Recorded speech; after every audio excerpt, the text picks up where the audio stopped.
Friday Heaters, the podcast. Today, we are joined by my neighbor, Benny. My name is Ben. My neighbor is also named Ben. Today, the Bens unite. Benny, a.k.a. Benn The Good, a.k.a. Benny Cassette, a.k.a. Benedetto. Multi-hyphenate, multi-named, creative artist, musician, visual artist, painter. We've been neighbors for about 5 years. We refer to each other as sacred neighbors. We've become beloved friends. We talk life, we talk art, music all the time, and we finally thought it was time to get together on the podcast and talk shop, get into Benny's career. He's got a lot of great stories about LA, the art scene, the music scene. Here we go. Let's heat it up. Benny, thanks for joining us on the Friday Heaters podcast. Yes. We're doing it. Official. I love it, man. Sacred neighbor. For those who do not know, Benny to my left, my name, Ben, our neighbors. We live across the street from each other. Our lives have overlapped in all sorts of different areas over the years, the arts, the visual arts, the musical arts, and we finally thought the stars aligned and it was the appropriate time to join forces and bring sacred neighbors together for a Friday Heaters podcast. I was invited into the lair, and I'm like, I'm shaking here. It's Yeah. this is big. It's a big deal. I love it. We've been talking with each other about this podcast throughout its inception and growth, but now you're actually like in the hot seat. I love it. And this is the first real kind of interview or podcast I've done with this new wave of all this music and art that I have getting ready to come out. So I felt like this was the coolest way to do it with somebody that knows me well and operates on the same wavelength. So I'm super excited to be doing this and be talking with you, and also like a good opportunity for me to figure out what I'm doing as I talk through it with you. Yeah. You know? Yeah, we're part of the incubation stage here for all artists. You know, just treat the Friday Heaters podcast like a safe arena to work out some ideas. Benny, I just thought for our audience, maybe a generally good place to start. You're a mixture of creative projects, creative talents. How do you label yourself in the spring of 2026 right now, or see yourself as an artist? Well, I started as a visual artist, then got into music, and I'm kind of doing all of it now. And it got a bit confusing to me for a minute, because I'm an artist musically, so I'm like putting out my own musical project. I'm a producer, and I'm also doing paintings. And so for whatever reason, I thought the easiest way for me to be able to differentiate between these people and sort of step into different identities, if you will, is if I just use different variations of my name for each of the things that I did artistically. So as a producer, I've always been known as Benny Cassette. Yeah.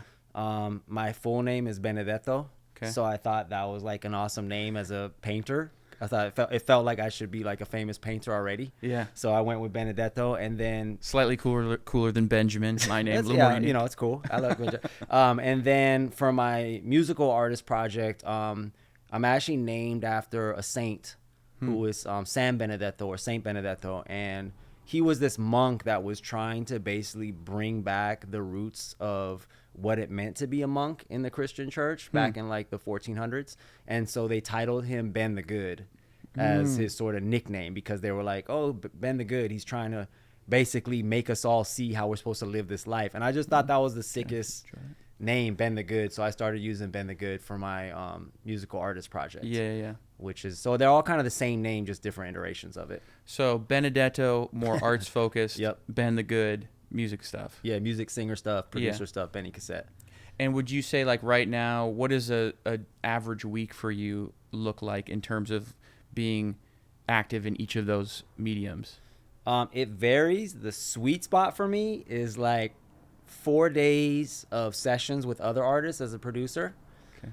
A couple days of working on my own stuff, which we're getting ready to put out. Yeah. And then nights and weekends I paint. Okay. That's sort of the sweet spot if I could swing it. Yeah. But sometimes it gets a little off balance depending on which one is moving the most. But the good thing is everybody I work with and everybody around me really keeps me in check with it, because, you know, I've created this community that's super supportive.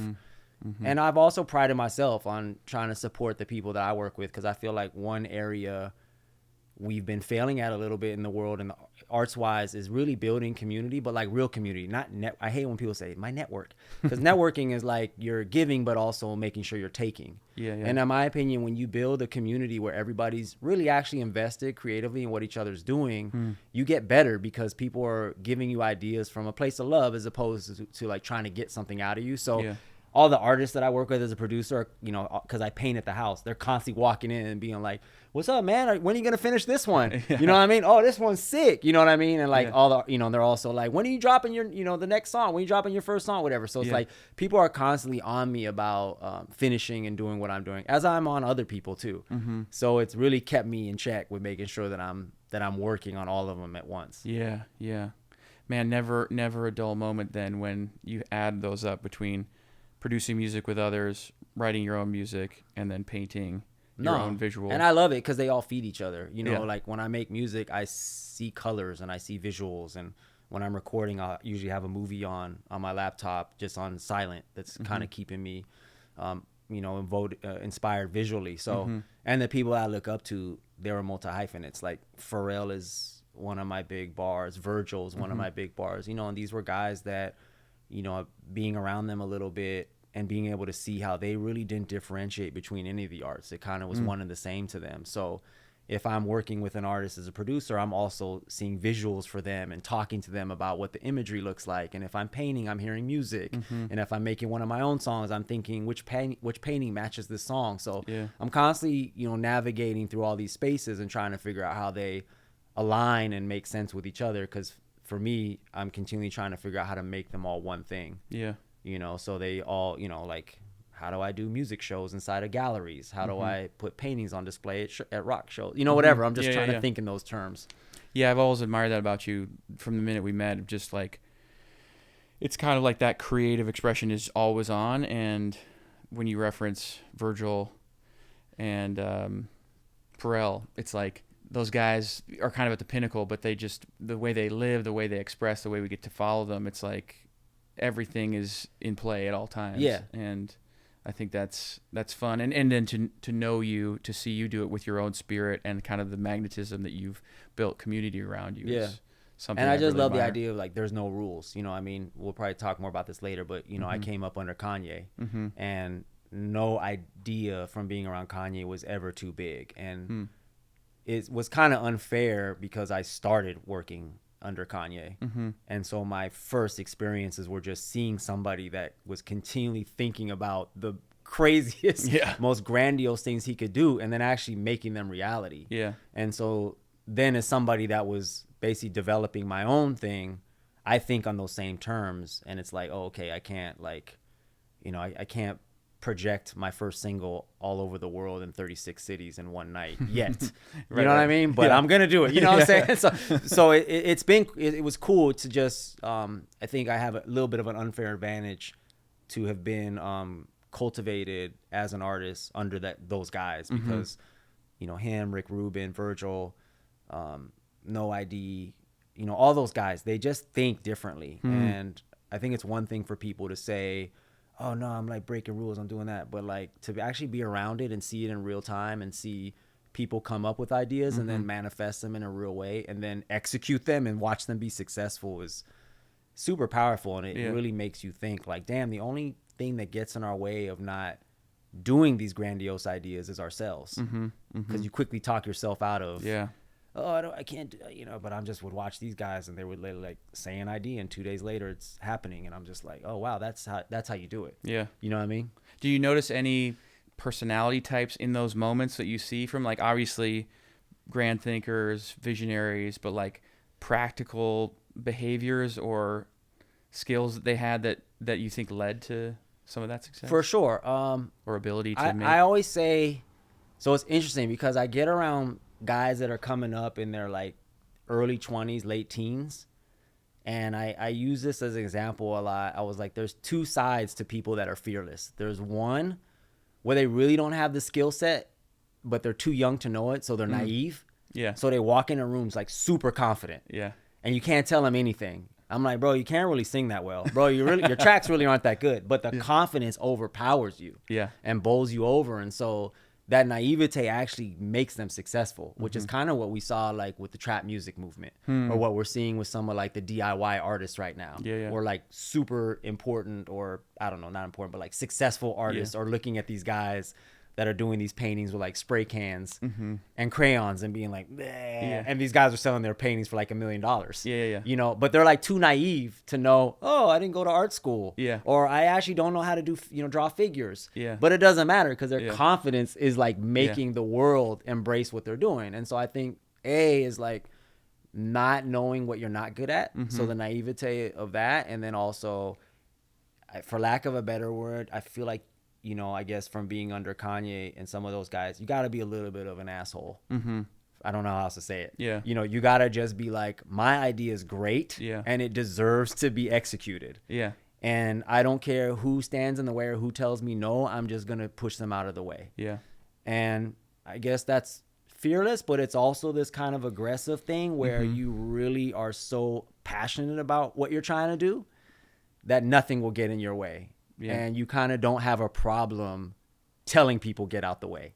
I've definitely taken that from those guys because I think a lot of people around me would tell you like, yeah, he's like a very compassionate, lovable asshole sometimes. About you? Like when I don't get what I want. Like, you know what I mean? Like when I want it, I'm like, let's go. You know? Okay. Because it's so funny because most of what I experience from you, or when I see people gravitate and congregate around your studio and your home, you are this like loving, kind of mature spiritual guide for all of these different artists. And so I wonder at what point you have to kind of set that aside and, to your point, be a little bit of a jerk. I think it's also like where you come from. Like I'm not coming from it from, I hope and pray that I'm not coming from a place of ego. I'm coming from a place of love because I just believe in something so much and I want greatness so badly that I'm not doing it to hurt your feelings or to, you know, make you feel bad about yourself. Like a lot of people will tell you, oh, I played him music and he gave me this note and he gave me this note and he told me this. And then when you listen to it back, you're like, oh, so he just wasn't feeling your music, which essentially is what it was. Like the music's not good, but rather than me tell somebody your music sucks, I'm going to say, what if you did this? Or what if you did that? Because my music sucked at one point. And everybody told me my music sucked. Like literally people were like, you shouldn't do music. You should just keep painting. And I took that as a cue to just outwork people. And I worked super hard to become good at what I do. And then everybody's like, oh, damn, I always knew you would do it. Like, I always knew you would make it. You know what I mean? So I feel like you can't judge people because everybody's on a path. Like, one dude's going to freaking be amazing at 17. One dude's going to be amazing at 40. One dude's going to have his moment at 30. One dude's going to have his moment at 60. You just don't know. So it's not your place to tell people, oh, you suck, you shouldn't do this. It's your place to tell people what they can do to get better. In my opinion. Wow. No, that's I think your response is an example of like why. But I'm hard on it. You know, I'm hard on other people. I'm hard on myself. Like I want things to be great. I want perfection. So I'm like constantly trying to push for that. Time and again, I always think like, man, I'd want to work with you. You know, it's like, so we have a brief moment on the podcast. We're doing it today. Oh, good. Yeah, it's inspiring. Before we get into some of those guys and some of those stories, I just want to lay the groundwork a little bit more. Please. So at your core, though, in some of our conversations, you identify first as like a visual artist. And so where did that start for you before music? Basically, I grew up on this side of town. And which is East LA? Yeah, east side of Los Angeles. I spent time between MacArthur Park, Echo Park, Silver Lake. And during that time, these areas were pretty much all gang neighborhoods. And so a lot of my friends and people that were around me were in gangs or were gang affiliated or had older brothers that were in gangs. And from a young age, I could draw really well. My dad's an architect. He was around a lot during my formative years. So I got the drawing creative bug from him. Got really good at drawing. And so then a lot of the gangsters in the neighborhood, and I won't say gang names because we're on a podcast and I don't, but a lot of the gangs that people know, those dudes would ask me to draw their tattoos or to help them design murals or do the murals for them. And so at a super young age, I started doing that. I started drawing like all their gang tattoos and all the murals, and that's kind of how I got a pass in a lot of the neighborhoods. Okay. Because everybody was like, "Oh, that's little homie that does the tattoos. That's little homie that draws the murals." Yeah. And that sort of got me, in a good sense, got me on an art path. On a bad sense, got me deeper in with guys like that, and it turned into other things that were not positive. Yeah. And I started getting in trouble and Yeah. doing other things besides drawing for them. And Yeah. but at any rate, it gave me a sensibility because I feel like that sort of super LA kind of, you know, it's a certain look in gang art. It gave me a little edge to what I do now, visually and musically. Yeah. For sure. So I definitely, I live in a weird space, I feel like, compared to a lot of other people, because it's like the homies would always say, I have the complexion for the connection. The complexion for the connection. Yeah. Could you expound on that? Basically, if we would get, you know, we got busted sometimes, and I would be with a lot of dudes who are black or Latino. My grandma's from Spain. My parents are Italian.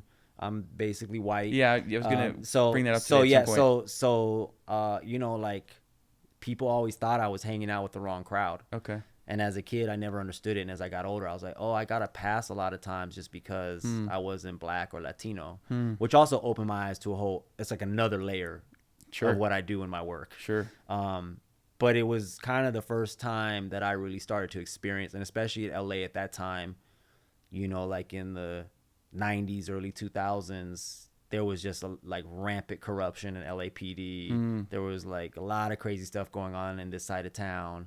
And so I just to experience that firsthand. But that's really how I got my start being an artist, was just, you know, around gang dudes. Yeah. And some of those dudes are crazy artists. Like, Yeah. you know, like, I don't know if some people might know Cartoon or Esteban Oriol, the photographer. Like, these dudes are just amazing artists at what they do. And so just seeing how those guys, their drawings and their details and just the way their minds worked really opened me up to that, coupled with me discovering fine art and discovering, you know, the Warhols, the Twombly's, the Basquiat's, the Rothkos, like finding that at a young age. So those two worlds you know, colliding for me.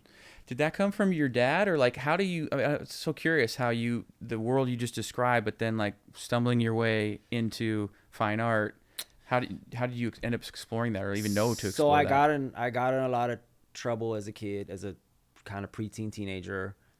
I went away to what I will call camp for a little bit. I was going to be like, juvie? Were you at juvie? Camp.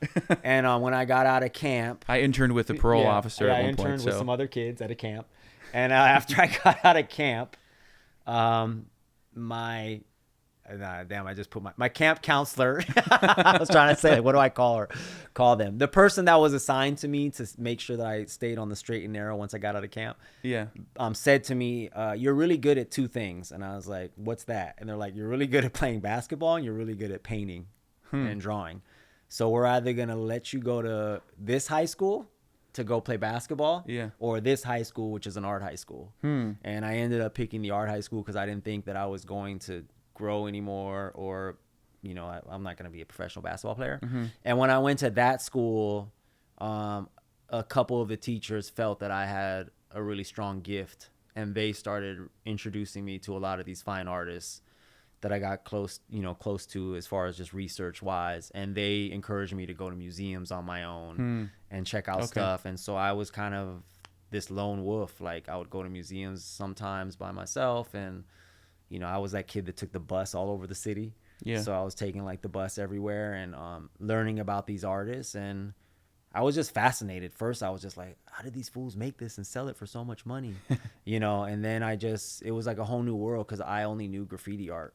Yeah. And knew that, you know, those type of drawings, like those figurative, you know, if you are familiar with that style, you know, airbrush on lowriders, you know, big giant murals. I mean, graffiti yards were all over LA at that time. There was a great one here on Sunset and Sanborn. There was a great one, the Belmont Tunnels. And I would just go there as a kid, and all the greatest graffiti artists in LA were there doing these beautiful, expansive murals. Guys that unfortunately the art world kind of, I think, shunned a little bit because they were street artists, but just incredible technique. And I would look at that, and then I would look at these other guys and just be like, whoa, like such different worlds. And I was always trying to figure out how to how do you make art for the people that can still live in the art world? Because I would see these dudes doing these murals and like working at Target or like, you know what I mean? Or like selling weed on the side to make a living. And I'm just like, how is a dude like Mir or, like these guys that were just incredible artists, like how are they not making millions of dollars doing this? But it was, at that time, it was just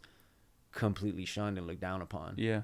It feels like that's changing. There's a lot of examples, I feel like, of how that's changing. Yeah. Still have ways to go, but it makes me excited about where LA is at right now. It seems like there's a shift. Yeah. Or there's been a shift over the last 10, 20 years. So then I think what's interesting, though, you're on this path with visual arts, but then music starts to pop into your life. Can you talk? You've told me about that story. Yeah. It's similar with kind of your kind of spiritual conversion as well. I don't know if you want what you want to lead with, but like you're coming out of camp, I'll say juvie. For the record, I was an intern in college. I was an intern with a parole officer. Oh, okay. For Sweet. juvenile offenders. So so I'm familiar with some of how that system works. So I'm assuming that's where you were coming from. We'll refer to it as camp. Camp, yeah. So you come out of that. It's a better word too. Juvie sounds like a disease or something. Yeah, it has a definitely association. I caught the juvie. So you come out of that. Do you remember how old you were like that time? And yes. Okay. Definitely. I was 14. Okay. I went to this art high school. Yep. And it was a county school, so it was just, I feel like it was run like an insane asylum because it was a bunch of teenagers that made art. Yeah. And so the academic program was kind of weak. So you have like academics in the morning and they have art classes in the afternoon. I remember I had this class. It was maybe like my first period class, English or something like that. And all the kids, like before class was starting, jumping on the tables, throwing spitballs, acting crazy, throwing books, drawing on the desk. One girl, who was super fine, by the way, in the corner every morning reading a book. Wow. Odd. Like it was just so out of place. And I would always look at her and be like, who's this fine ass girl reading a book while everybody's going crazy? Yeah. And maybe halfway into the school year, I finally was like, okay, I just got to ask, what are you reading? Yeah. And why are you reading? Yeah. And she was like, I'm reading books about my faith. And I was like, your faith? I was raised Catholic and not like my family's not super religious, but Catholics around me were always telling me I was going to hell. And I heard it so much, I just was kind of like, well, I'm obviously going to hell, so I might as well just do whatever I want to do because it's too late. Right. Thanks, Catholics. And I asked her, what she's reading. So she said, I'm reading books about her faith. I said, what's your faith? And she said, I'm part of the Bahá'í Faith. And I had never heard of that, so I assumed that she was in a cult or something. And I was like, whoa. Yeah. And I remember I said to her, well, what is the Bahá'í Faith? And she said, well, if you really want to know what it is, you should read a book yourself. And I was like, whoa. Because as a Catholic, if somebody says, what's it mean to be a Catholic? You just go in on it until they're ready to get baptized. You're just like, blah, blah, blah, blah, blah, blah, and Jesus and the Virgin Mary. And blah, blah, blah. You're like, you just go hard. Yeah. And it was the first time I'd ever asked somebody about their faith or religion that they told me to go figure it out myself. Yeah. And I was like, whatever. And I walked away. And for 2 days, I couldn't stop thinking about how she said that to me. Yeah. Because I was actually like kind of hurt. I was like, how dare she? You know what I mean? Yeah. So finally I was like, all right, give me a book. And she gave me this book. I read this book. I still was a little bit confused, but it was interesting to me because, Baha'is believed in oneness and unity and all the religions coming from the same God. And I was like, I'm not religious. I don't believe in God. But I guess if I was, this makes sense to me. So then I asked her, I was like, well, what's the next step? Yeah. Like, what do I do now? I read this book. It was cool. Like, what happens now? And she's like, we do a youth group on the weekends at the LA Baha'i Center, which at that time was on La Cienega and Rodeo. It's called Obama now. They changed the name of the street. Okay. La Cienega and Rodeo. It's this big white box that says Baha'i Faith on it. I had a bunch of friends that live. So there's this like housing right by there called the Jungles. Okay. Jungles were like these homes that were built in the 50s, little town homes, but they basically became Section 8 housing. Okay. I had a lot of homies that lived there that were active gang members. Yeah. And I would go and hang out with them on the weekends sometimes, and we would look at that building and be like, what the hell is the Bahá'í Faith building? Because it's just a big white building with no windows. Yeah. So we come up with stories as to what they were doing in there, like rituals, seances, sacrifices. We had no idea. Kind of sounds like how many of us look at the Scientology buildings in our neighborhoods these days. You said it, not me. Yeah, sorry. Somebody had to say it. Exactly. Yeah, you're kind of wondering what's going on there. Yeah. So we had no idea. So she's like, you could come to the youth group this weekend if you want. So I went and told the homies. I was like, yo, this girl invited me to go into that building on Saturday. Yeah. Like, let's go. And the homies were like, oh, yeah, let's go. Yeah. And I was like, and she's fine. And so the homies were like, let's go. So like 5 of us went into so you can imagine like 5 dudes, all obnoxious, gang members, whatever, walk in, these spiritual ass kids in there reading, praying, blah, blah, blah. So we show up, we're looking around. So the one thing that I didn't know, none of us knew, is in the Bahá'í Faith, interracial or interethnic marriage is encouraged. As a way to create unity. Yeah. So it's encouraged to like marry people of other ethnicities, other races. I'm saying that because when we walked in, there's all these girls that were mixes that we had never seen before. Mexican, Chinese, Black, Persian. So we were like, yo, like, eureka. You know what I mean? It's like in the movie when a dude walks into the Amazon and it's just like all women. And you're like, oh, try. You know, that's how we felt. So we were like, oh my God, we're about to go crazy up in here. Yeah. The problem was none of those girls would talk to us. None of them were into us whatsoever. Man. So the homies, like we were being really obnoxious and loud and cussing, whatever. The homies were like, yo, none of these girls are like trying to hook up with us. Yeah. And I was like, whatever. So they all left. And I was like, I'm going to stick around. I'm like, I live on the other side of town. I'm just going to stick around. So I stuck around and I watched these other teenagers basically reading, praying, deepening. And then they were rehearsing some show. They were like up there like dancing and doing skits. And I was like, I had no idea what was going on. Yeah. And the girl like had said hello to me, but I was kind of just sitting there like watching this. I didn't know what was going on. So the guy that ran the group was this dude who was from Watts. He was an ex-Black Panther. He was like from the streets. He knew who we were. Like he knew our type of kid. So he came up to me, talked to me, introduced himself. He was like, you can come back next week if you want.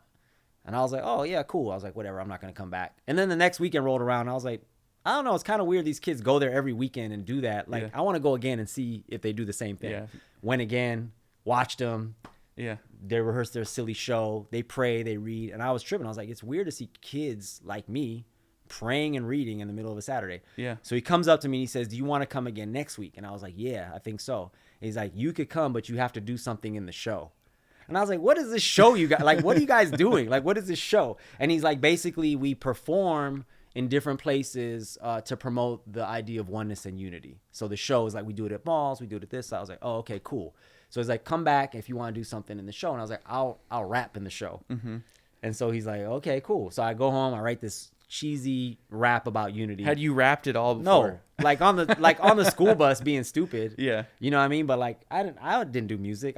It was a stupid rap. Sure. Somebody the other day asked me if I still had it, and I was like, I don't have that rap. And they're like, I bet you do. I don't find it. I was like, if I had it, I would never show it to anybody. Yeah. So I go back the next week and I spit this rap for everybody, and everybody's like, oh, that's so good. That's so cool. And then everybody started being cool with me and talking to me. Okay. So then they have me in the show like for 45 seconds or whatever, do this rap in the middle of the show. I still have no idea what the show's about. I'm just like rapping at the Bahá'í Center while we rehearse.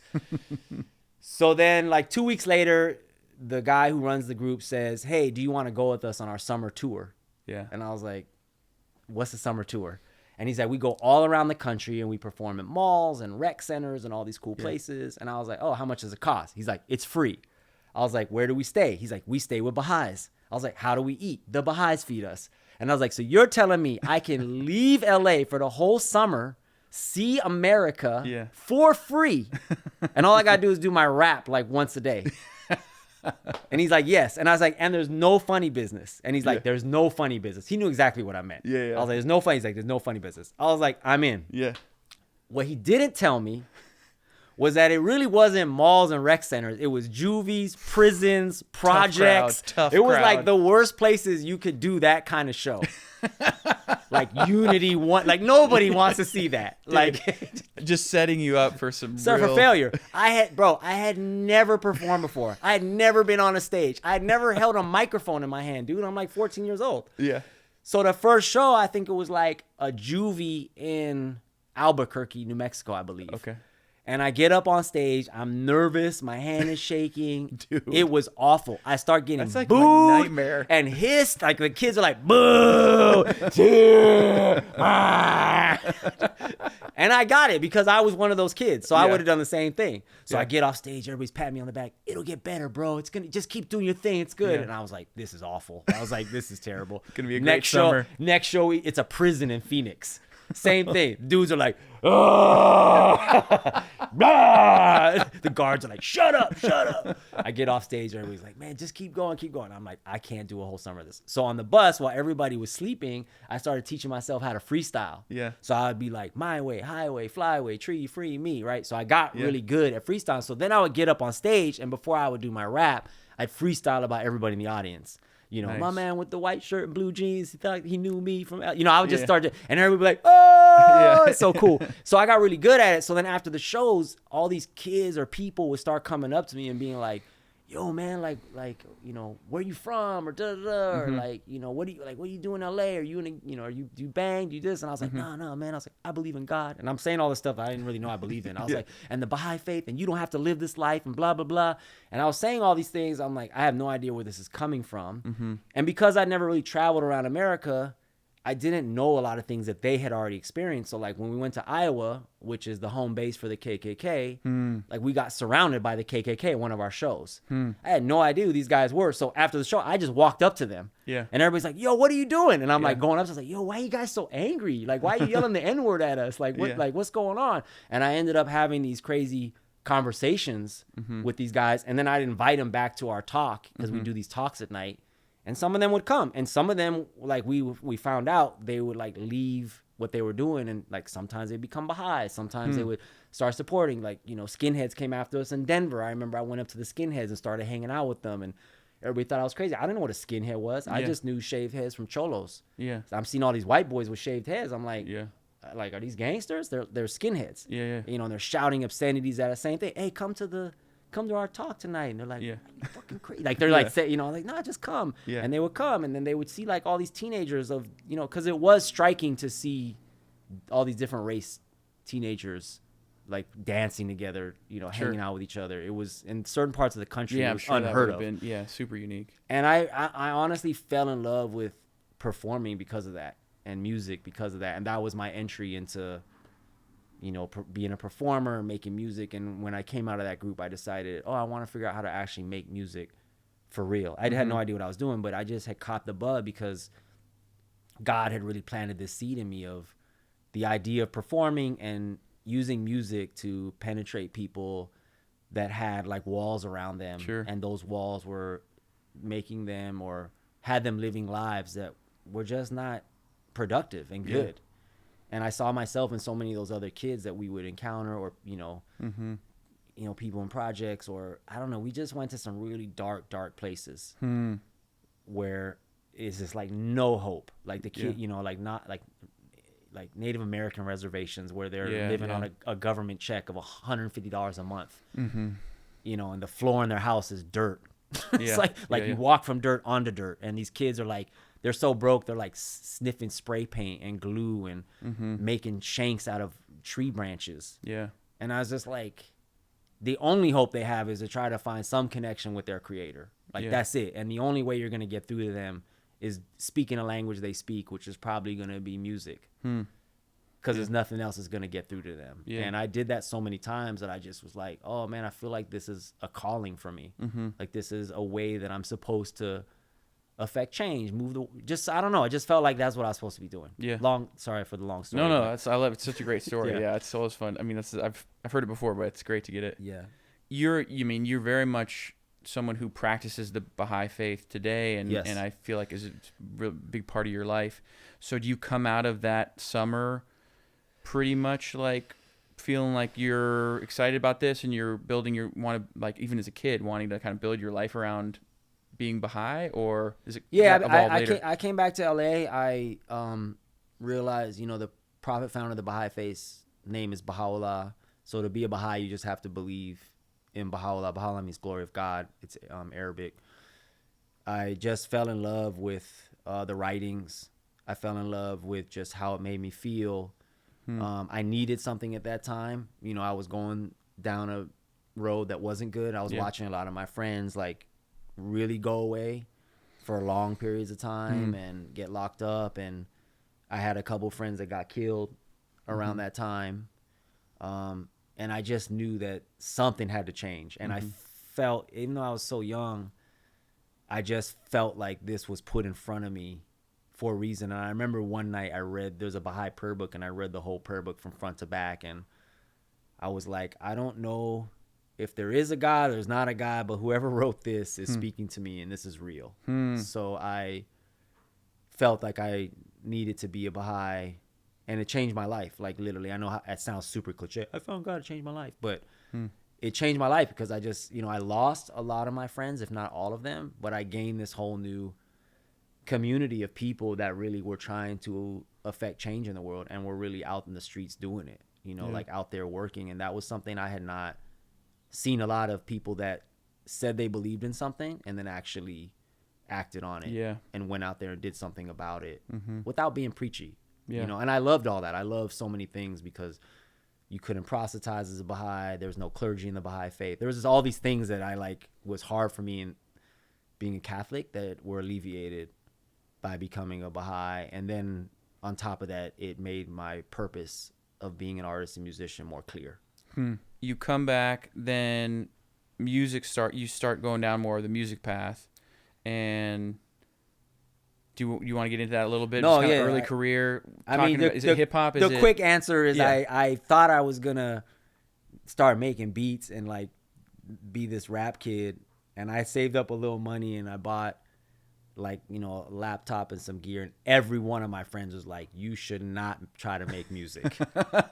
You should just paint. And I was not good. I didn't know what a hi-hat was. I had no sense of what a beat was. I was terrible. So, but everybody told me I couldn't do it, and that's what made me I'll show you. I'm gonna work super hard and get really good. And I spent just 2 years just getting good at making beats because I wanted to make my own music. I was just I want to make my own music and rap over my own beats, and I want to get good at performing. So I just started making my own music and then performing around town and performing around the city. And then I ended up getting my first record deal when I was 17. Okay. It was just that whole time period is so weird and dreamy because there's all these crazy things were happening to me, and I had no clue what I was doing. None, but it was such a cool feeling to not know what you're doing. It's that's why I always all these years later, I always try to keep that in mind. When you don't know what you're doing, you're uncomfortable is when you're going to make your best art. Cause I was making some of the worst, but best stuff I ever made then. Cause I had no idea what I was doing. I was totally out of my, I was on shaky ground to say the least. It's so undeniable how that is always the case. There's some element of, you referenced it earlier, unknowingness or just rawness that leads to, I think, some of the stuff that's the most compelling for us today. Did getting a record deal pull you away from painting? Was there in that period, were you distracted, or were you always able to? No, I definitely was painting less. I got so much money from my record deal, as a kid, that I was just a mess. I'd stopped kind of painting, and I was just trying to make music, and I was spending the money frivolously, and it takes a lot of time to blow through a lot of money. People don't realize that could take some time. So yeah, I wasn't painting as much. I was kind of drawing, and I was still doing graffiti stuff, but I was trying to figure out how to make an album, because they were just basically what you're doing is super cool, go make an album. I had no idea what that meant, so I was just trying to piecemeal and make this album on my own. I didn't have producers, I didn't have writers. I was just at my grandma's house, trying to make an album in the bedroom. And my grandma, I didn't even, I had lied and I didn't tell her I'd signed a record deal or anything. She just didn't realize. She didn't know how I had all this money. All of a sudden, I was trying to hide it, and because I was underage, so I just lied about my age and signed this record deal, and it was a crazy time. But yeah, no, I sort of fell off a little bit because I was learning canvases and stuff and figuring out how to use canvases. And then when I got that record deal, I was kind of like, oh, I'm just, and then I was just doing graffiti stuff. So you get that deal. It's kind of like early internet era, and are you putting stuff out on SoundCloud and picking up a little bit of a following online? A little bit, yeah, a little bit of that, performing around town. Like open mics were big around that time, so even as a younger kid, I had gone to like open mics all the time, like battles and rapping, and that was a big thing in LA. And there were guys in LA that were kind of running that scene, will.i.am from the Black Eyed Peas, and there was like all the dudes from the Good Life, which was, Good Life had shut down a little before my time, but like those guys were still out rapping everywhere. There was just like a crazy community of battle rap going on in LA at that time. And so the energy was just a lot different because there was a real scene of like LA hip hop and rappers, and there was like a real community of guys. It's not as if though like that then leads to then this next leap in your career, going from like just the next success. What happens in that time where things get tough that then leads to the next? Blew through all the money, got dropped from my record label after a couple years because I had no idea what I was doing. So I just made some nonsense album that never came out. My grandma, who had basically raised me, wasn't doing well, so I started really taking care of her and staying with her and being with her all the time, making sure she was comfortable. That became my priority, really, was just making sure she was okay. I stopped doing music. I was still drawing a little bit. My grandma would see me in my headphones on my laptop working sometimes, making music. She didn't understand what I was doing, but she would see that I was really happy when I was doing it.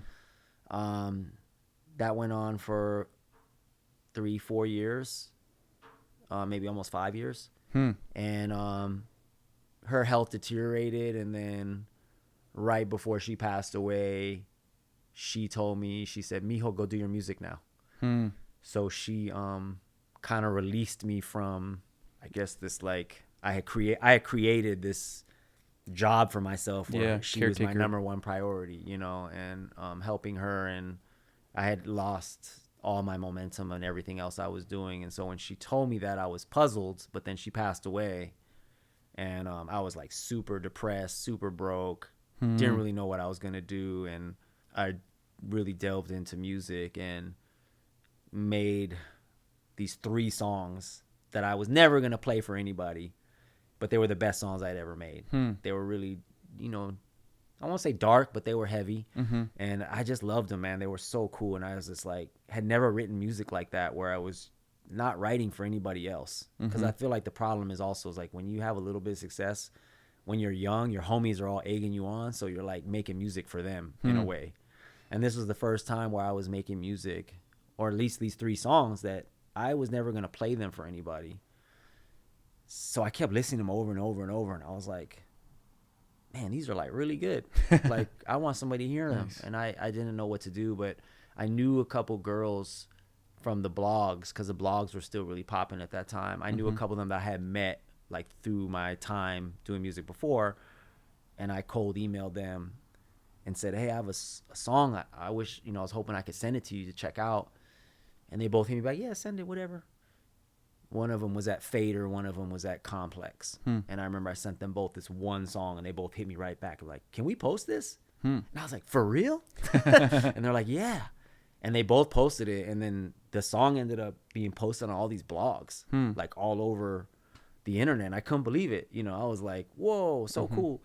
And then they both hit me, and they're like, do you have another song? And I was like, I got 3. I was like, I got 3 songs. So I sent them a second song, and then the second song ended up getting posted everywhere. And then I ended up on all these like artists to watch lists. And I was like, artists to watch. I got 3 songs, And I remember, so there was a woman who worked at Universal Publishing, and she walked in. I guess she walked in one day, and all the assistants were listening to the songs that I had put out.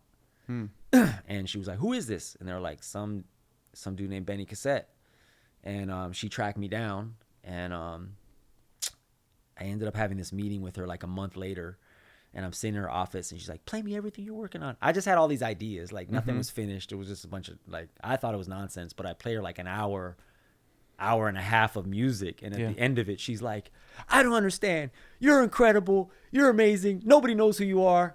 I want to sign you. Yeah. And I was like, no, thank you. Yeah. And she was like, what do you mean, no, thank you? And I was like, I was signed when I was younger. I don't want to do this again. I'm cool. I'm just making music for me. Yeah. And like, she like couldn't believe it. Yeah. Because we had talked. So she knew like I was basically couch surfing. I had nothing going on in my life. So she's thinking she's about to like save my life. Yeah. And I was just like, I'm good. I can't deal with like any more heartbreak. You know, I was depressed. Like Sure. when you're in a dark spot, like the most incredible thing in the world can be presented to you, and you just don't see it. And she was smart. She said to me, well, at least let me introduce you to some people. And I was like, okay. And she's like, come meet to this birthday party on Friday. Come meet a bunch of people, blah, blah. It's at Pins Bowling in the Valley. I was like, okay, cool. So I remember Pins Bowling. I go to Pins Bowling on Friday. I'm sitting there waiting for her. I'm looking over at the party. And I'm like, whoa. I'm like, J. Cole is there. Hit Boy is there. Big Sean is there. Like, all these people were there. All these people that I had, like, read about, knew about. Yeah. She shows up. She, like, takes me into the party. She starts introducing me to everybody. Yeah. And if you ever met Lindsay, she's, like, the most energetic, sincere, amazing person, and like hyping you up. She's telling everybody, this is Benny Cassette. He's an amazing artist and producer. And she's like going off, and everybody's like, oh my God, I can't wait to hear your stuff. Like over and over and over, like an hour of this, you know? Yeah. And then we're getting ready to leave, and as we're leaving, she's like, one more person. She's like, Ricky, this is Benny Cassette. Benny Cassette, this is Ricky. Benny's an amazing artist, producer. She's like doing the whole spiel. This dude, Ricky's like, give me your number. Give my number. We walk away. I'm there to talk to that guy. She's like, oh, Ricky is Kanye's cousin, and also is the head of A&R at Good Music. He's the one that found Hit Boy and this person and that person. And I was like, sick. I'll never hear from him, but that's fire. I met Ricky. Yeah. Ricky calls me 2 days later, and he's like, what are you doing? And I was like, nothing. And he's like, come by the studio. So I go to the studio. He's sitting in the studio in Hollywood by himself. Exact same meeting. I play him like an hour and a half of music. Yeah. He's like, bro, you're amazing. Like, what? Like, this is crazy. Like, what are you doing, bro? Like, what's like, you want to sign a deal? You want to do it? I was like, no, I don't want to sign anywhere. And he's like, what are you trying to do? And I said, well, honestly, I mean, Kanye at that time was like my bar. Yeah. And I was like, well, just my personal goal is just to be better than Kanye. Yeah. And I remember he was like, well, maybe you can be, because, you know, you write, you sing, you play, blah, blah, blah. I was like, yeah, whatever. Yeah. He's like, I'll be in touch with you. And he knew my whole situation. We had talked about my grandma and like my life and all this. So I leave. I'm driving home in my 86 Mitsubishi Montero with the bullet hole in the window. Oh. And I'm super hyped because I'm like, yo, the music sounded so good in the studio, you know, because I've been in headphones. Sure. So like hearing in the studio, I was like, I'm actually doing pretty good. Like you know, that was what I took from the meeting. Yeah. Like of all the things I could have taken, that was the thing that I took. And Ricky calls me like 2 days later, and he's like, what are you doing on Monday or whatever? And I was like, nothing, bro. I'm looking for a job. I'm trying to figure out where I'm going to like stay, this and that. And he's like, oh, cool. I didn't tell you this, but I sent your music to Kanye, and he called me and he wants to sign you. And I was like, ha, ha, ha. He was like, no, he wants to fly you to Paris and sign you. And I was like, very funny. And then I get like an email from Ye, and I get a plane ticket. And I was like, damn, I guess I'm going to Paris. But even still in my mind, I didn't think anything was going to come of it. Interesting. You know, I just was like, I'm going to go to Paris for a week. I'm going to clear my mind. I'm going to come back to LA. I'm going to know what I'm doing with my life. I'm going to have a plan. Yeah. I probably won't even meet Kanye. So what do you think? I mean, it's just the fact that you're like still kind of a little depressed then, that you're just not thinking about the possibility of success in that way. I mean, I feel like any other person, we hear it now, it's just like, wow. I mean, whenever I hear that story, I'm always just like, dude, that just got to feel amazing. And just like, you're, you know, right there. I think like kind of be like if you were a boxer and you had a bunch of fights and you got beat up in every fight. Sure. And then they were like, one more fight and we're going to pay you $2 million. Yeah. And you just don't even hear the word 2 million. You just are like, I'm just going to get in that ring and get my ass beat again. Yeah. And that's how I felt. Okay. I just felt like I had been knocked down so many times that even if something good came in front of me, it wasn't going to amount to anything. Sure. Because I just had like time and time again was a letdown, a failure, broken heart, lost my grandma, you know, didn't have any money, failed at, you know, my music career. Should I have left should I have stopped doing art when I had momentum? Mm-hmm. Just like all those kind of things. Yeah. You know, and so I feel like I just couldn't see the light at the end of the tunnel. Yeah. But you managed to get on the plane. I got on the plane. I had about $200 in my bank account. So on the plane, I'm thinking to myself, I guess I could just eat croissants when I'm there. I'm asking Ricky all these questions, like where they eat, like what do they do for dinner. Yeah. He's like, don't worry, bro. I got you. Like, don't even worry about it. And Ricky's telling me on the plane, he's like, you know, Kanye likes to haze people.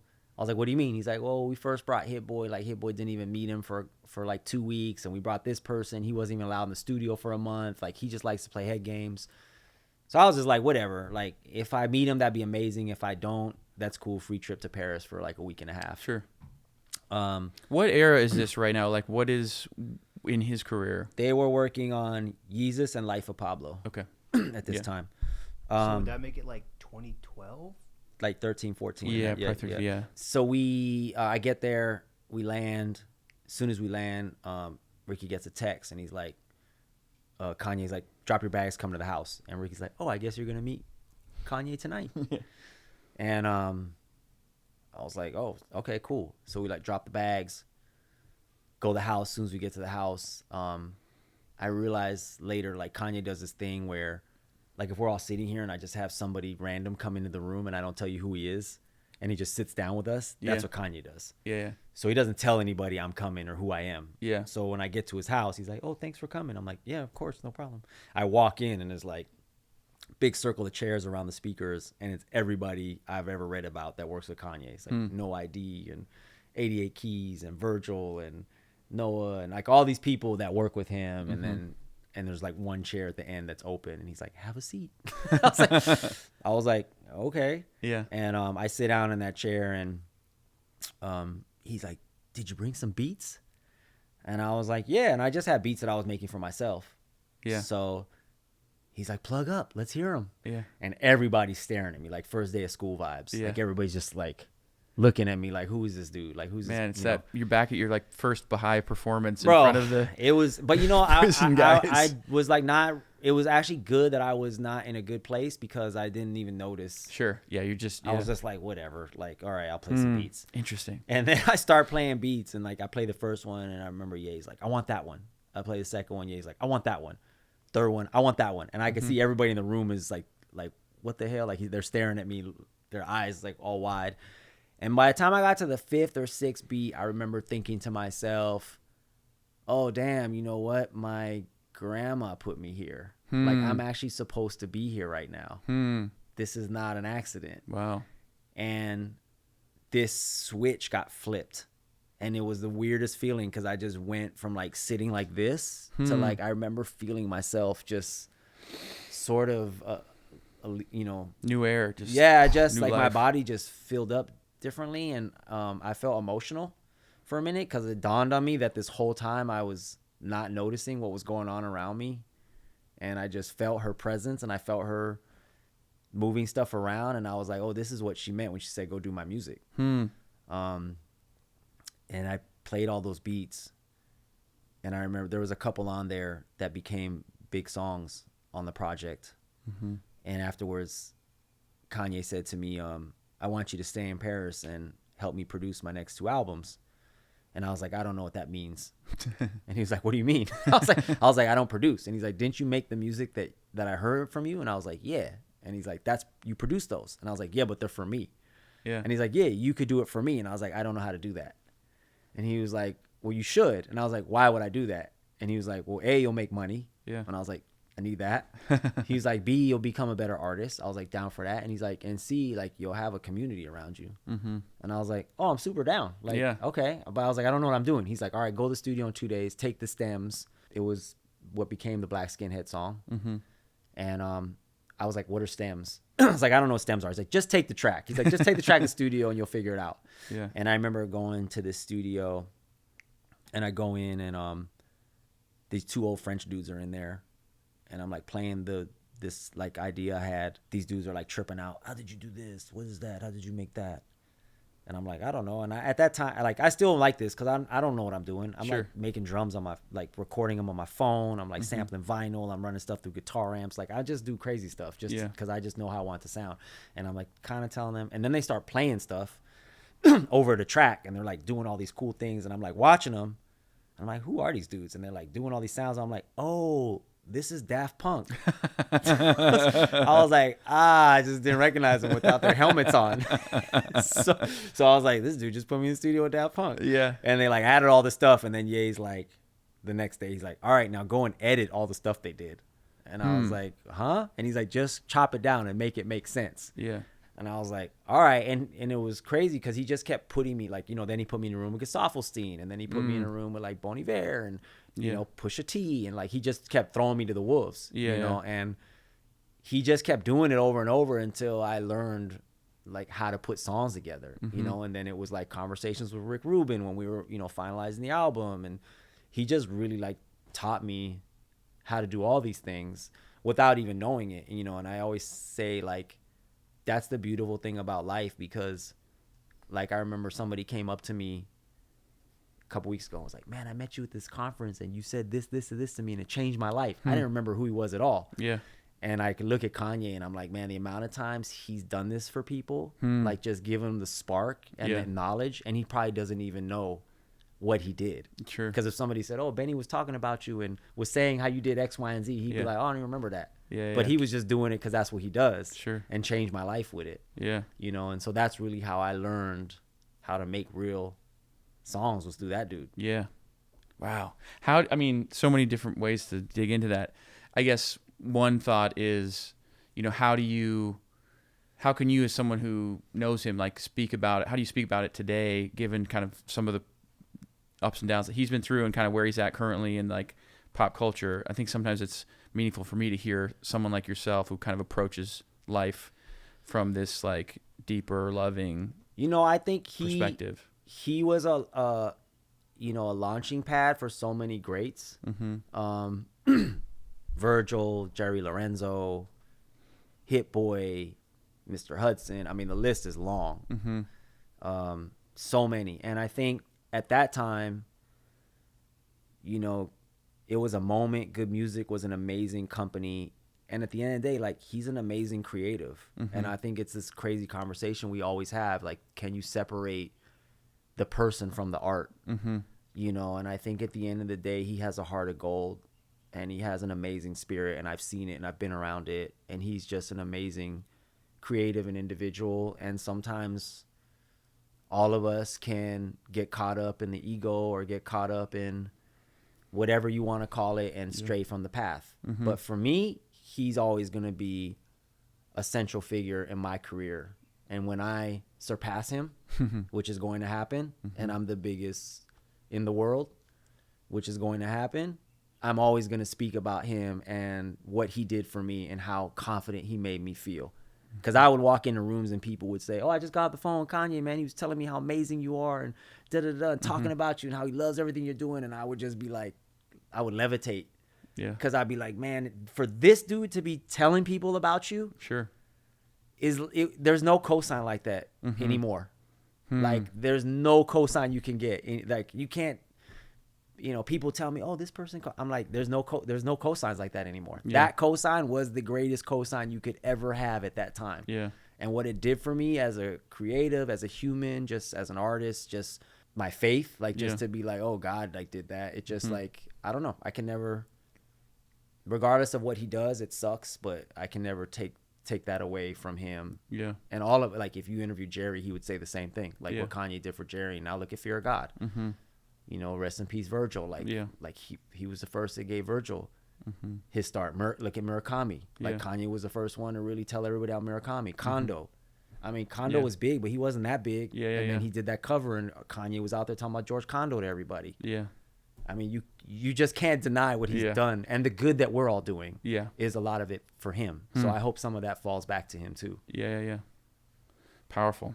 So you come back from that trip. And things are different. For sure. What is the nature of life when you first land back in LA and like the next couple of years ahead of you? Well, I spent time working with him and traveling and all that.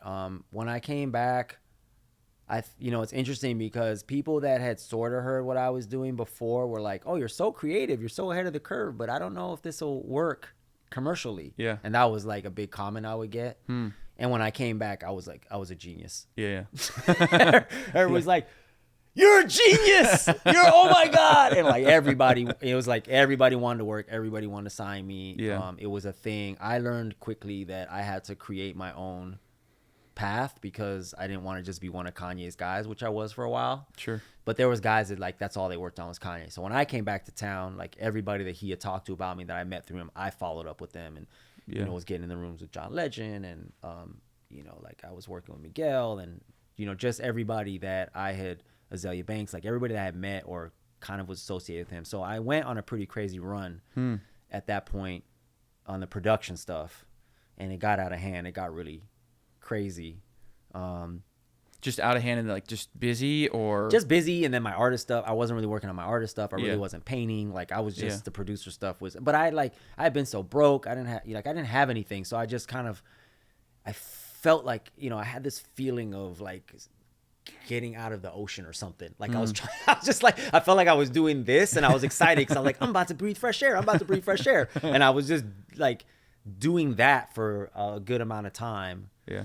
That, next few years was just like nonstop work. And then I hit this wall. Some family stuff happened and I hit a wall and I had to stop working for a minute to take care of some family things. And I remember like testament to Kanye again, somebody reached out to me and was like, Kanye's trying to find you. I was like, oh, cool. I don't know. And I get this random call and he calls me and he's like, yo, man, what happened to your artist project? And I was like, what do you mean? I was like, I've been dropping little songs here and there. He's like, you've been dropping bullshit. And I was like, huh? And he's like, yeah, man, you know, that's how we found you. We found you because of your artist stuff. You got to lock in and focus. Like, what are you doing, man? Like, I see your producer stuff everywhere and Grammys, blah, blah, blah, blah, blah. But he's like, you got to lock in on your artist stuff, man. That's most important. And I was like, oh, and then we talked for a minute. And then I remember when I hung up the phone, I was like, oh, damn, well, you know, I'm on a little bit of a hiatus right now. I was like, maybe I should lock in and really focus on my artist project. And again, it was like out of nowhere, the little spark from, you know, it's just like God kind of giving you a nudge, and Kanye's, you know, telling me this. And so then like I feel like everything took another turn, and it was like, and then I came back to work, and and it was like all these doors started opening in a different way, and the artist project and this and that. And then I really got back into painting. And so it's interesting how I can look at him and just see different moments in my life where he really had an impact on what I was doing. Yeah. So now we're catching you, and you and I have worked on like art projects together. We did an art show a couple years ago together. A first kind of for both of us. But now you're also getting ready to put out, would you say an album or like however it's going to roll out these days with music? Like, how does it feel at this point amidst all of this kind of storied background to be in this moment right now? Do you feel settled and kind of clear on what you're trying to do with each of your mediums? It feels new. It feels like a brand new chapter for me. I think because I had to step away for a little bit, it allowed me to gain some perspective and come back fresh. So I came back and got a new management team and had like new music, new ideas. And it's exciting because I feel like, you know, to me, one of the greatest qualities you can have as a creative is curiosity. You know, I read a lot of biographies and autobiographies, and every one that I read, why I really fall in love with the person even more is when they're incredibly curious, and that curiosity leads them to keep getting better at their craft. And I feel like I'm very curious and always want to get better. So I feel like I keep just getting better at what I'm doing. And this is the first time where I feel like I'm looking at all the things that I do, and I'm like, damn, I think I finally have the sweet spot of being the super creative I want to be, but also being able to move the world with the work. And I don't know if I ever felt that before. I think before I just felt like, damn, man, Yeah. I'm really good. Yeah, my music's hard. My paintings are cool. Yeah. Now I'm looking at it and I'm like, oh, I really feel like I can move the world with what I'm doing. Yeah. And I can see the path and I can see the road really clearly. And I understand the steps to get there. Before I didn't really know how am I going to get there. I just knew I wanted to get there. And so I'm super excited because having that clarity and that vision has affected even how I work now and how efficient I am, and just my confidence is in a place where it's never been before. Yeah. So I don't know. I feel like when I'm walking into a room, I know exactly what's going to happen at all times. Yeah. I could see it. Wow, that feels. And I pretty used good. to watch that with, like speaking of Kanye and those guys, like that's how they would operate. Mm-hmm. Like they just would walk into a room before they even played the music. They knew you were going to love whatever they played. And I always would watch that and be like, man, I got to get there. and I'm there now, I'm like really there. Like where if I'm going to press play or I'm going to show you something I'm working on or whatever it is, I know you're going to like it before I play it or show it to you. Yeah. I just feel it. Yeah. You know what I mean? And I put that energy out there and it comes back the right way, Well, it seems too, what I've know of you as well, it's like you've become also this mentor for others. You work with a lot of artists that I see walk in, and a lot that I recognize walking in and out of the house across the street. And it's something that I just admire as we've talked and gotten to know each other and shared stories.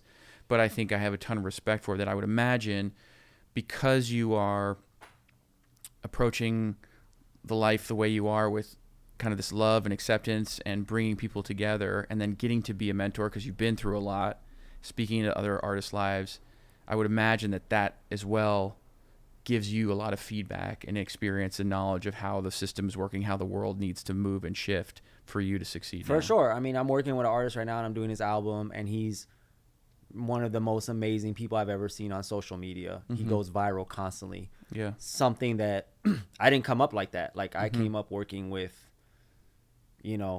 the Kanyes, the SZAs, the Rihanna, like people where the phone's not allowed in the studio. Yeah, yeah. And they don't post. Like they don't post on social media. Like it's not part of their thing. So I spent my formative years like not recording anything, not posting, not taking photos. So like now obviously the world is in a place where like social media is such a big part of it. So I'm working with this artist who's amazing in social media, and I love it because I'm like schooling him on just artistry and music and all the things.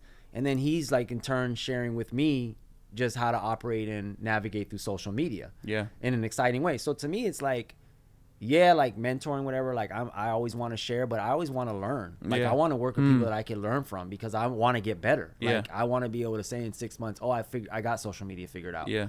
You know what I mean? Like I know what my lane is in that now.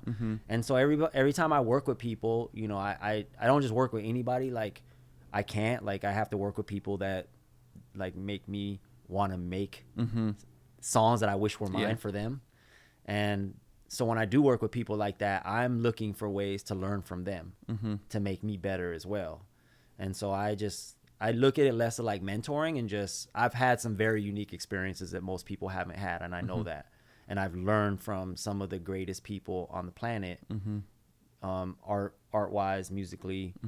And I want to share that because to me, it's not fair that I got to go through that. And you got to, you spent your formative years working with a bunch of whatever you worked with. You know what I mean? I'm bringing something that they've never experienced, and they're in turn teaching me things that I've never experienced. I love that. Like I don't want to just make music and be on autopilot. I want to be pushed. I want to be uncomfortable. I want to do stuff with people where they're like, no, I want to change the world. And there's too much music and there's too much art right now. Sure. There's just too much, period. Yeah. You go to art fair, it's like 5 million painters now. It's like trap music artists. Like there's like it's way too many. Sure. And in every genre of music, there's way too many. So it's like if we're gonna make something, let's make something that raises his hand and sticks out just a little bit to where people are like, yo, what's that? Yeah. You know what I mean? And how do you do that? You do that by being intentional and by working with people that make you uncomfortable and working with people out of your comfort zone. Yeah. Like how do you put groups of people together that don't belong together to make greatness? Yeah. And all the references we make musically that happen. Like everybody's talking about Michael Jackson right now, but nobody's talking about how they made those albums. I'm like, do you see the people that worked on Thriller and Off the Wall? I mean, Rod Temperton wrote those songs. Rod Temperton's was an old English dude that was in that band Heatwave that made like the songs you hear at prom. You know what I mean? And he wrote some of those huge songs for Michael. And Yeah. that was Quincy Jones being like, this guy doesn't belong on this project, but he's an amazing songwriter. We could take his songs and we could put the soul and the funk and the R&B in it. Yeah. You know what I mean? Yeah. Oh, let's put Vincent Price on Thriller. What was Vincent Price doing on Thriller? Like who? Like what? That makes no sense. But like, let's do it. You know what I mean? Makes no sense. But so it's like people are. It's like most exciting time ever because there's no rules, but also like everybody's conforming. So we have to really think about how do we put people together that don't belong together to make great things that make no sense. Very cool. You know what I mean? Yeah. And that's what I'm constantly trying to do with everybody I work with. Yeah, there's almost like a sense, I think we've talked about it with several different artists on this podcast about like inevitably you want to be very like focused and serious and intentional, but there also has to be kind of this like experimentation and almost like play and goofiness. And you know, Drake is in the news this month with all of the albums that have come out, and like I think about an artist like that where it's like it's very, you know, at times very serious and intentional, but other times like kind of silly and playful. Yeah. And it just seems like so much of what leads to success or breakthrough or newness is this combination of serious and edge and focus, but also like the willingness to just goof around and mess up and fail. Well, everybody has seen it all. Sure. I mean, we've seen everything. So there's no such thing as an original idea. Every idea has been done. So all we can do is juxtapose and put things together in a new way. Yeah. And try to find like those sweet spots of creativity. And so I think that is the problem right now in art and music is people kind of find their lane and they just stick with it. So it feels like obviously like a big focus is the music. It's a lot of where the work comes from, but you're kind of this lone wolf on your own painting and art practice. We've talked a lot about the art industry because that's where my life has taken me a lot, even though my background's in music as well. Do you aspire to kind of be part of the art world? And the art world, again, is such a broad term because there's so many different art worlds for people. But when we think about more of the traditional industry of like galleries and gallery shows and representation and museum shows and kind of like trying to figure out ways to play in that world, or do you think? I think right now, what I've been thinking a lot about, I think originally I was like, I want to sign to a gallery and I want to do this and I want to do that.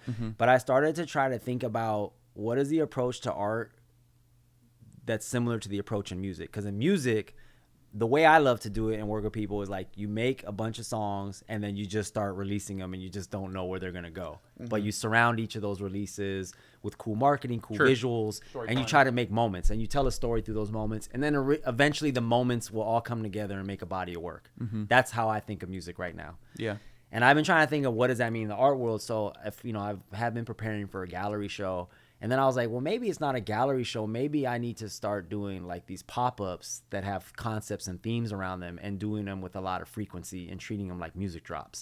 So instead of doing like a full art show with like 12 huge pieces and you have an art opening and people walk in, it's sort of traditional. Yeah. Maybe it's just like a concept that I have for, you know, 50 paintings that are like this, 50 small paintings or 100 small paintings. And you walk in a room and they're there and it's for 2 nights. Yeah. You experience it, then you leave. Then there's another one in 2 months. Then there's another one in 3 months. And then you kind of create these experiences. So I actually don't have a clear answer for if I want to be participating in museums and galleries and all that. I do feel like the art world experience, I won't say it's broken, but it feels antiquated to me when I look at it. And when I look at a lot of the fan base of traditional art, it feels kind of like where music might have been at pre-streaming. Yeah. Like when I look at it, I'm like, the art world kind of feels like the guys who are still telling people, go buy CDs. Spotify's evil. The internet sucks. You know? Totally. You know, that's kind of what it seems like to me. I think that's fair. And I sort of feel like, okay, so the art world feels like a taxi right now. What is the art world like? What is the Uber of the art world? Like, what does that look like? Yeah. And so I've been thinking a lot about how to create these experiences that are quick, tight, and impactful. And frequent. And that's where my mind is at right now, because I'm like, if I'm going to release music that way, it'd be cool to do art that way and then try to have them intersect. Yeah. And there is always going to be room for, like, you know, art shows, galleries, like just like there's always going to be room for traditional music releases. But I do feel like it's like you have The Weeknd and Beyonce and all these people, and then you have all these like new artists. Like new musicians that are coming up that don't understand those rules. They don't understand, like, why do I have to put a full album out right now Yeah. and try to do this traditional marketing Yeah. when I just want to drop stuff all the time. Mm-hmm. So I don't know. I feel like the art world is headed for Yeah. that. I think the art world very much. I defend a lot of that tradition because I sit with a lot of gallerists, meet a lot of gallerists, see the community ecosystem of LA.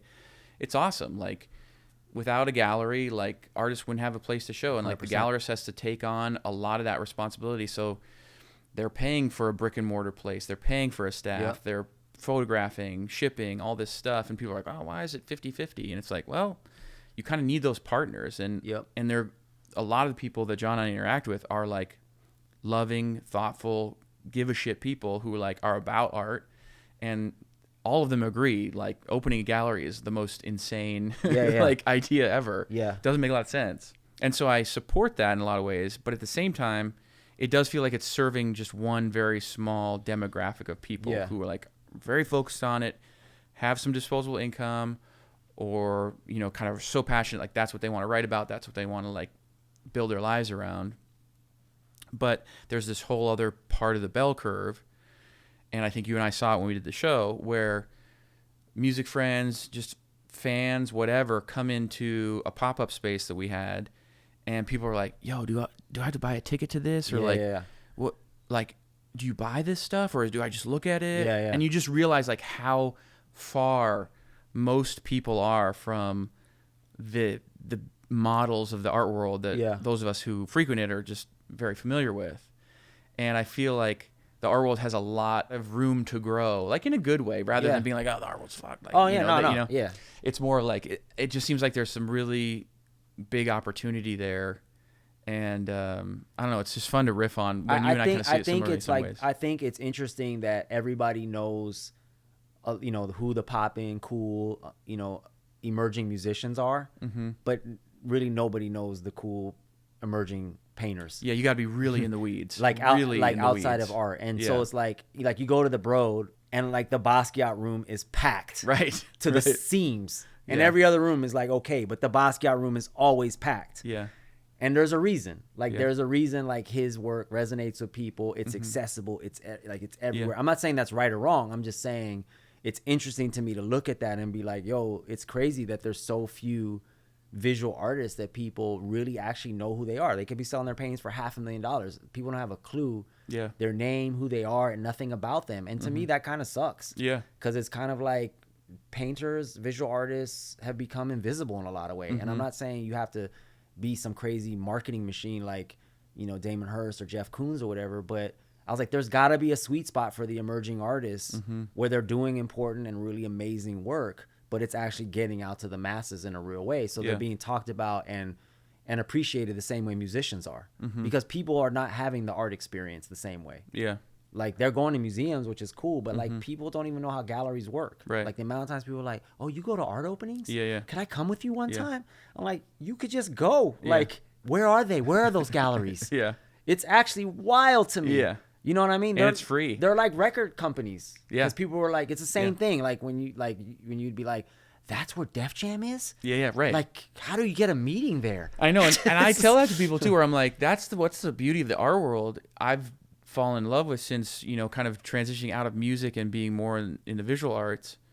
You get, if galleries are like the record labels in their corresponding industries, you can walk into that record label whenever you want. 100%. There is no like security. There's no like green room. There's no backstage. Right. Everybody's there at an opening. Like the artists are there. The gallery owners are there. Right. There's typically between 30 to 100, a couple hundred like-minded, curious people. Right. And you're able to like bump shoulders, have conversations.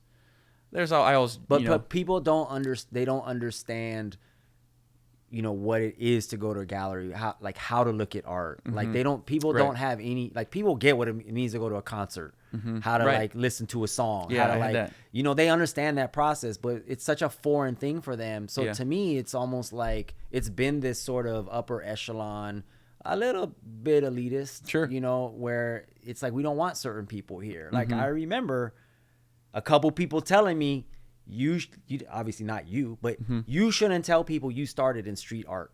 Yeah. A couple people I know that were collectors Yeah. Like big collectors told me that. Yeah. That were friends. Yeah. And I was like, huh, why? And they're like, well, spray paint and street art is really looked down upon. And you don't want people to not take you seriously because you started as a street artist. And I was like, crazy. You know what I mean? Like, interesting. You know what I mean? Because that's where most artists that couldn't afford to go to college got their degrees in like doing street art. Yeah. You know, and I'm just like, wow, that's crazy. Like, you would never say that to a musician. Yeah, you never be like, don't tell anybody that you actually don't play instruments and just make beats. Yeah. You know what I mean? Or that you're on Fruity Loops, or you make your tracks in GarageBand. Don't tell people that. You know what I mean? Like, tell people you know how to play piano. Yeah. Like, that's literally what you're telling somebody. Dude, that's wild. I hadn't thought of it. It's almost like it is like total opposite. Like, it's a badge of honor in music at this point. Yeah, like I had freaking like I remember I did this song for John Legend, and like I played the chords on it, and he said, you know, I'm just gonna come to the house and we can finish the song up there. And I was like, all right, cool. He came to the house and was like, man, show me how you played those chords. Bro, I was like sweating. I was like shaking. I was like, I do not want to play piano in front of John Legend. Like I don't know theory. I just play chords how I play them. And I remember I started playing and John goes, and I hear him behind me, he goes, huh, next chord. Next chord. And I'm like, oh my God, he's about to just sit down here and destroy. And I stopped and he's like, I was like, bro, I'm sorry, I don't really know theory or nothing. And he's like, don't ever learn theory. And I was like, why? And he's like, I would have never played the chords like how you played them. And I love them. I love how you played them. Like, I just never would have phrased it that way, the colors that you're doing and this and that. And I was like, really? And he's like, really? And I was like, crazy. And that was a big teachable moment for me. Because I was like, damn, dude, like everybody has something to offer in their unique way, however you do it. Yeah. But like in the art world, they would have been like, put that spray can down, put that marker, you know, you know what I mean? It just, that was the equivalent to me. It's like somebody over your shoulder. And I was like, it's so interesting how you're right. It's like, it's cool that you figured out how to be successful in music without going the normal route. But in art, it's almost like, you know? Yeah, it's so interesting. Like, I feel like we talk like for days on why that is, or ask people why that is. But I think it's going to change. It has to change. Yeah, it has to change. It has to change because the economics of it are changing. You're seeing way too many artists that are coming up through, you know, like music people and coming up these different avenues where they're having success. And now auction houses are starting to show their work and galleries are starting to sign them. Like, it's going to change. Like, it's the same in music. Like, there was a point in time where, you know, you couldn't get a record deal unless, you know, the manager was friends with this person, or this happened, or that happened, or you made certain type of music, or you were a certain color, or whatever it was. Like, that was a thing. You know what I mean? Like, there was the rock department and the urban department, and they didn't commingle. And it was like, you know, and it was and it was radio, and just like everything was like, you know, and then streaming comes along, and it's like all bets are off. Like, the same kid that listens to The Weeknd listens to freaking, you know, Blake Shelton or whatever, you know what I mean? It's like, or what, for lack of a better word, you know, it's just like, they're like people, like the same guy listens to Kanye's listening to, you know, the Jonas Brothers' first album. It's just like, kids don't care. They don't care. If they like it, they rock with it, they rock with it. You know what I mean? They love it. You know what I mean? You can go to a festival and like, Chaperone and Future are like back to back. And people are going crazy for both of them. You would never see that in the art world. No, Like, you just wouldn't see it. You know what I mean? And it's like that. It has to permeate across all the disciplines, in my opinion, because it's like that's where the world is heading. That's where culture is heading. And like, I just feel like it or not, that, you know, the internet is allowing all these different things to be accessible. Like, you don't have to be from a certain neighborhood anymore, for better or for worse. You don't have to be from a certain neighborhood to understand how that neighborhood works necessarily. It might not be in your DNA, but you can understand it just from like like reading about it, researching it. You know what I mean? So now you just have people that appreciate so many different things, which is kind of cool because the audience is bigger. I don't know. I could go on and on. Yeah, no, same. Yeah, it's funny because when I was coming up in music, it was like in that era where I would never have thought initially of like it would being okay to collaborate, like collaboration with people to write another song together. It was like I was in a band. The band is who wrote the music. Like, if I were to step out and write with somebody else or get an idea from somebody else, it was like a bad look or not allowed. And now today, I just feel like whether it's because of the internet, because of social media, because of just all these different genres, people starting to kind of like merge together.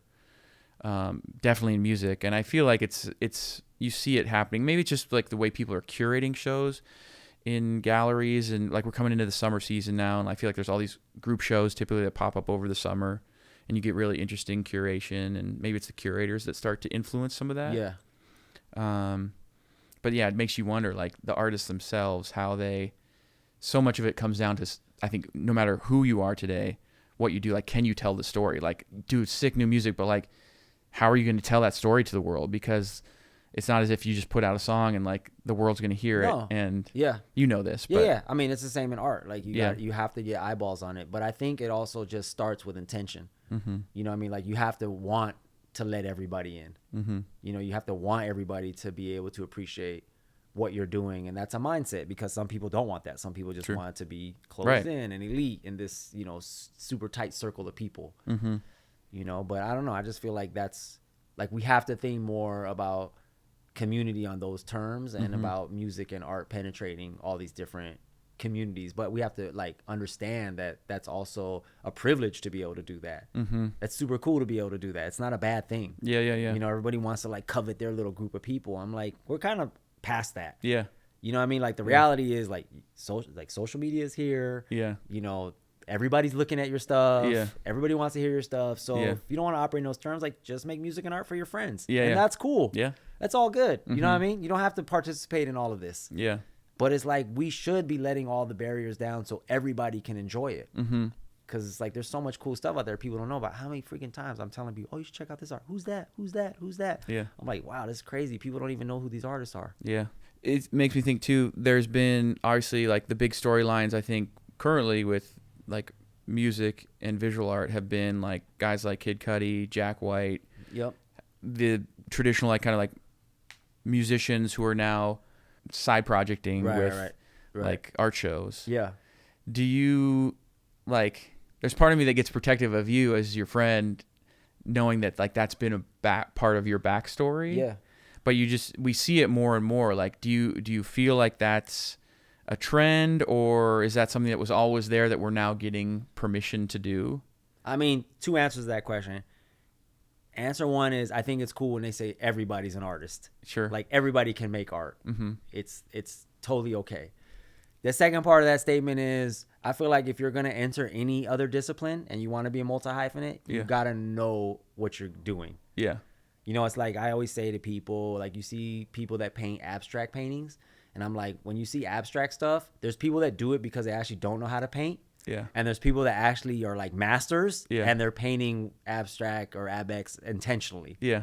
And you can tell because you're like, oh, this dude actually really knows how to paint. He's just doing abstract stuff because he wants to. Yeah. And then you see other fools like, this dude just bought a canvas and some paint. Yeah. And it's fine. Like, it's all good. But I think if you are going to be a musician that steps into art or vice versa, I mean, hot take, like, do your work to make sure that what you're doing is substantial and actually, like, contributing something. Yeah. Because I've seen some musicians making art, and I'm like, okay, you're just kind of doing it because you want to do it. And that's fine. But, like, you probably should work a little bit more on it. Just like if some visual artists came over and started making music, you'd be like, you know, like, like you should probably like lock in a little bit more and put some work in to get good at what you're doing.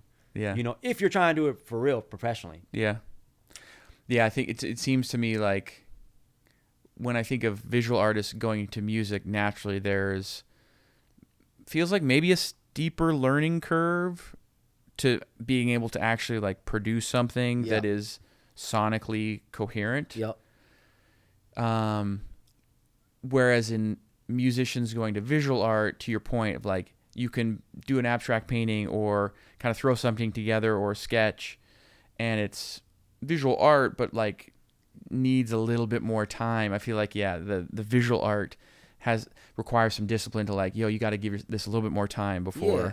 I just feel like when you can make choices about what you're doing is when you've sort of figured out the craft, as opposed to when you can only do one thing and that's all you can do. Yeah. Does that make sense? I think so. You know, it's kind of like I can only paint stick figures. Yeah, that's all I'm capable of doing. Right, so like, my whole body work is going to be stick figures. That's cool, but like maybe learn how to do 4 or 5 other things and then go back to stick figures. Your stick figures will be a little cooler. Yeah. You know what I'm saying? Well, in music, it's like you kind of, if you're going to write a song, it's like you can be a songwriter and write lyrics and strum a guitar, but like if you want to produce a whole song, it's like you kind of got to learn about drums a little bit. You got to learn about how bass is important to the, it's like if you want to be learning. If you want to be great. Well, not even that, just like making a full song. For sure. That's not just singer-songwriter. Well, because there's like guys that have gotten over and they're just drum programmers. Sure. And they have #1 hits. Yeah. Like I know some of those guys. Yeah, that's fair. Like, that's he fair. wants to go in with you. And I'm like, what does he do again? I'm like, oh, he's got the sauce on the drums. And I'm Yeah. like, yeah, no, I don't need that. but like, that's cool. Like you got a #1 on Billboard and all you know how to do is program drums. Yeah. But a lot of those guys, I don't even know where they are now. Like they sort of disappeared because they only could do one thing. And so at a certain point that runs out. Yeah. Because at a certain point, like I don't need you to just do drums anymore. Yeah.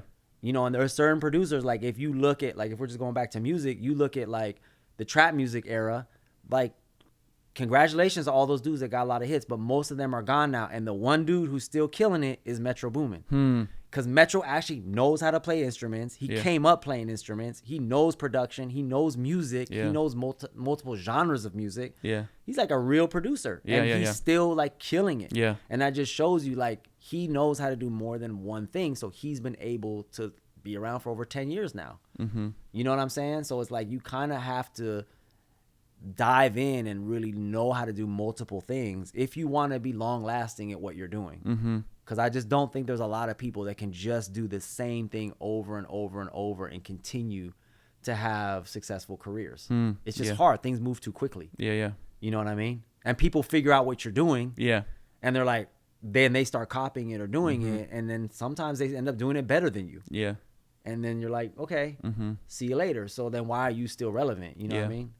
Yeah, it's funny how like timeless, it's like this timeless thing where maybe it's the way art always needed to be outside of like the industries that have now developed around the creativity, but like this sense of always needing to reinvent yourself a little bit. Facts. Like if you took away business or like writing #1 hits, making masterpiece paintings, like it's the natural human condition would be to just create, but then be creating something new and different and not getting stuck For sure. in one style. And then as you like keep getting better and better, you realize like, oh damn, actually. And I remember Rick Rubin said this to me when he was like removing all the stuff I did in this really big Kanye song. He was like taking stuff out, and I was like, oh no, don't take that out. Yeah. Oh no, wait, he said that's my favorite part. He's like taking all the stuff out, and I remember he looked at me and he's like, being a good producer is not about what you put in. Being a good producer is about what you take out. And I was like, oh, I was like, a word. Whoa, that's crazy. And I thought about it for so long.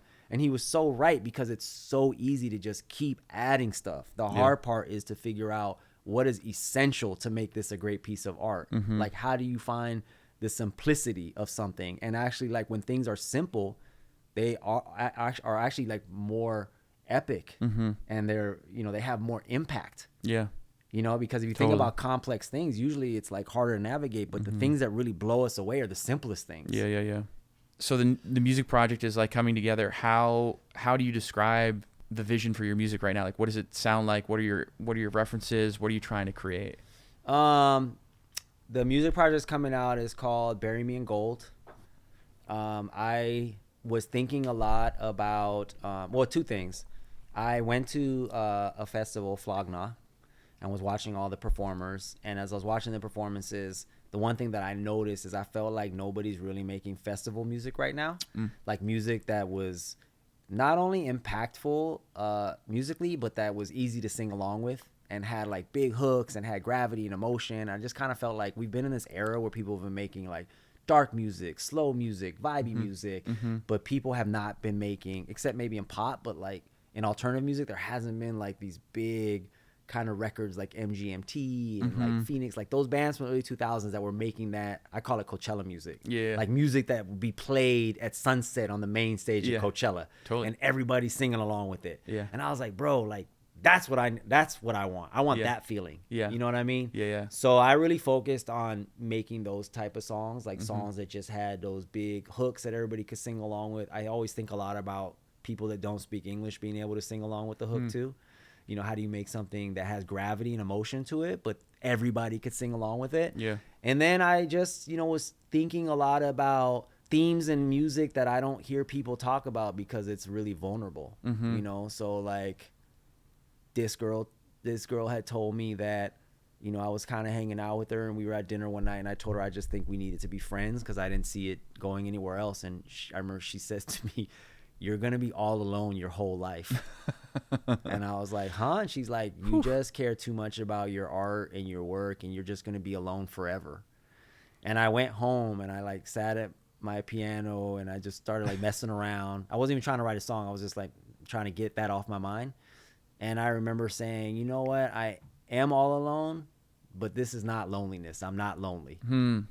Yeah. And so I ended up writing a song called Lonely Bitch. Yeah. And I was like, damn, it's crazy because I don't know if anybody would think to write a song about saying how alone you are and that it's okay. Yeah, yeah. You know what I'm saying? So I just was thinking about these themes, you know, of things that maybe, especially men, don't always want to say in their music, but are relatable to people all the time. So a lot of the songs are about that. And then obviously sound-wise, I just, you know, I pull from so many different things, just like in my art, you know, obviously coming up with Kanye, it's like I love those drums. I love stuff that hits hard and feels obnoxious, but my favorite songwriter of all time is like John Lennon. So I've always been like trying to find the sweet spot of like, how do I write conversational songs over tracks that, you know, punch you in your throat?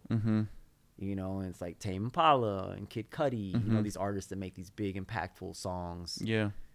And then also like that type of music, I feel like lends itself visually to do cool stuff. Yeah. Content wise. And so I'm like thinking a lot about paintings that match with songs, and eventually like, how do I do a tour where I would actually perform in galleries around the world and show my art and like do these things where it's like, damn, it's a whole experience of all these things this dude is into and this dude does. So I don't know. But I like this idea of making music that penetrates can get to everybody. Yeah. You know, because at festivals, I love how people may not be a fan of the artist, but they're sitting there singing along with the songs just because you're at a festival. Yeah. And I'm like, how do you make songs that do that when you're not at a festival? Yeah. Like, this is not even my type of music, but I love this. Yeah.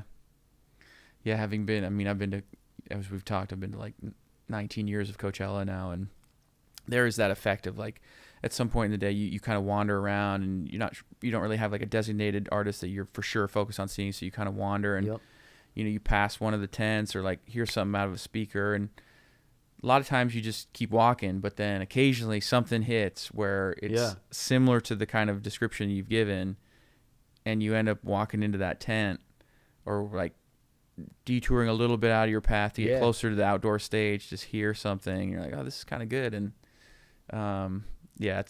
it's a great feeling. It's a great feeling. Yeah. So it just, you know, I have been thinking a lot about just those things that really pull you in. And also like working with, you know, somebody like I mentioned Hayden earlier, who's this, you know, social media wizard. Yeah. And he's always talking about the, you know, the hook, the you got 3 seconds to hook somebody in. Yeah. And like a lot of people cringe at that, like, 3 seconds to hook somebody in. What is the world coming to? What is? Yeah. I love it. I'm like, yo, that's sick. Like, how do you do that in a song? Like, how do you, every few seconds you keep hooking people? Yeah. Well, it's not a bad thing. That's like a cool way to approach anything. Yeah. Like because you know what it is? It's like trying to find these instinctual moments of discovery that happen every so often in a piece. So like in a song, like every 5 seconds or 10 seconds, can I do something that keeps hooking you in? Yeah. Like, how do I continually do that? Just like something in social media. Yeah. Or like in a painting, like what's the one thing you're going to see first that you're going to be like, yo, that's sick. And then get closer to it and start to figure out what's going on. Yeah. In many ways, as you're talking about too, it's almost like visual artists in some ways to me seem the most best position for like, you see something and you know like right away whether you're resonating with 100%. It or not, you know, like music gets a couple more seconds. For sure, but like artists are kind of used to being like, you immediately see something. I hate like, this. Hate this or love it. I love this. Yeah. You know what I'm saying? So, that's also why I think it's weird that a lot of visual artists I know hate social media. Yeah. Because I'm also like, bro, like, you know, you see these memes all the time. Like, imagine if they told Prince, like, you have to make more TikToks. Or imagine if you told this person. Yeah. And I'm like, honestly, yeah. Like in 1984, if you would have told Prince make TikToks, you'd be like, kill yourself. But like in 2026, I bet you Prince would probably be killing it on TikTok. Yeah. Like doing guitar riffs just to make everybody have their feelings hurt. Yeah. Andy Warhol definitely would have been all over TikTok. Yeah. The Polaroids were TikToks. Yeah. Like he literally was doing TikTok when he was alive. Yeah. Good like, hot take. He would be putting like 10 TikToks up a day or 10 Instagram reels up a day. Yeah. All these fools would. Yeah. Michael Jackson would have definitely been showing dance moves on TikTok. Yeah. You know, like 10-second, like he would have loved it. Yeah. He would have been flexing on everybody. You Yeah. know what I'm saying? So I'm just like, it's just storytelling, people. Like all we're doing is telling little miniature stories. Just find what it means to you and do it. Yeah. It's cool. It's so cool that we can just immediately get to audience like that. And I'm like, visual artists, like, bro, like you could be telling such cool stories on social media. Yeah. And instead people are like, and I'm like, I get it. But it's hard. Yeah. But like you're overthinking it. And I do the same thing. I overthink it. Sure. We all do. I'm like, I'm just like, man, shut up. Just put stuff up. Like, it's like, cool. It's fine. Yeah. You know, just make it part of your day. It's like, and it's cool because you can interact with people. It's like taste testing in real time. Mm-hmm. Yeah. In some ways, like we were talking about Spotify earlier, like Instagram really has become that, as much as I can tell, in the art world, because it's the one platform where, for us with Heaters, you know, we're interacting with everybody on Instagram, all the artists. That's the platform they use to show their art. And it's like, it's a hassle. It's kind of stressful. It's, you know, pulls away from like the truth of what people are trying to create, but it's also a really functional tool. I've talked to a lot of gallerists that have found people through Instagram. I found people through Instagram, but also I feel like it is an interesting way to work. Cause even like as Devlin, who does like all the stage design for the Weekend, everybody, I was watching this thing with her on Netflix, and she was saying when she's doing those stages, and she's done some of the best ones like U2 and The Weeknd and Kanye, and when she's doing those stages, she actually, like, when they're building the models, she's moving around it and framing it on a phone to see how it will translate in photos. Yeah. And it affects the way that she's designing what she's doing. And she's like, it's a cool way, because basically what I'm doing is I'm creating still images through a moving piece of art. Yeah. Because the set is constantly moving. Yeah. So I'm trying to see how the framing will work in all the different positions. And I'm like, whoa, sick. Yeah, I'm like, fire. Sick. Like what are we doing here? Like, this is one of the greatest examples of figuring out, you know, like taking it and making it a tool. Yeah. You know what I'm saying? Like, that is so dope to me, you know, just to think about it in those terms. Like, when I walk into a gallery, like, how's it gonna frame for people? Yeah, you know what I'm saying? For like, sure. what's it gonna look like? And I don't know. I just think it's fascinating, and we're kind of missing some of the cool parts of it. Sure. I don't know. Yeah. I like that. People are gonna hate this part of the podcast, but like, oh, shut up. Sorry, man. crowd. Yeah, grunt like the curmudgeons. Gonna be like, he doesn't know what he's talking about. So we've talked a little bit about the vision for the musical project.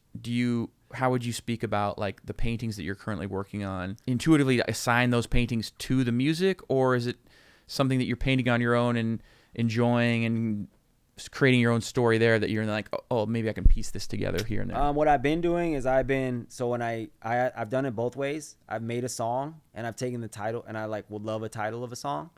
Like, I wrote this song a few weeks ago called Saints of MacArthur Park. And it's just about being a kid in MacArthur Park and being an adult in MacArthur Park and watching the zombies take over. Yeah. And I was looking at all the drug addicts and the unhoused people in MacArthur Park, and I was like, everybody detests them, but I was like, actually, these people could be saints, and we just don't know it. And I thought it was a cool idea to write a song about them being saints as opposed to being like a menace. Yeah. And so I love that title. So then I made a painting, and I'm like, what is the painting version of that song? And I made a painting called Saints of MacArthur Park. Yeah. And then I had made another painting called Hell's Angels, and I was like, oh, I love this concept. So then I wrote a song called Hell's Angels. So I've been doing a lot of that, where like, take a title, like, use it. I love the idea of having a painting and a song with the same title. Yeah. And then just because I've had all these friends around, and I talked to you about this, I'm kind of planning this pop-up show where I'm just gonna paint a few hundred of my friends, like these small portraits. Yeah. And take Polaroids of them and then translate them as paintings. And I want to do a pop-up like that. So I'm also just thinking about different ways to use the community I have and turn them into events. Yeah. Because I think that's like a super cool idea. Yeah. Isn't, how do you take your everyday life and interaction with people and turn it into art? Yeah. So I was like, yo, taking Polaroid. Everybody loves getting their picture taken on Polaroid. Yeah. Like, I do it all the time. People are like, I love this. So I'm like, oh, it'd be so sick if I just took those and turned them into these portraits and then just filled up a whole gallery with all these small portraits of everybody. Yeah. So I'm trying to think more in terms of things that are immediate like that. I think that I defend that too, and love to support it. I mean, obviously, big fan of you, but I think to be successful in music and maybe the visual arts today, there's so much talk of needing to have a community, and fan base is or fans are like more partners today than ever before, and helping you to grow and promote and build your business and your craft. And what's so cool to me is it's a subtle difference, but I feel like what you're starting with, even as we talked about your career and everything today, you're starting with that community sense from the jump. Yeah. And it's not something you like slap on at the end of like, okay, I made all this stuff and now I got to develop community. Yeah. Community has been part of the process and is on your mind from the jump. Yeah. Yeah. I used to not operate like that. I used to just be a lone wolf and just did everything myself and prided myself on doing everything by myself, made music by myself, painted by myself. And I remember a couple people said that to me, man, you should like start building community. I don't need community.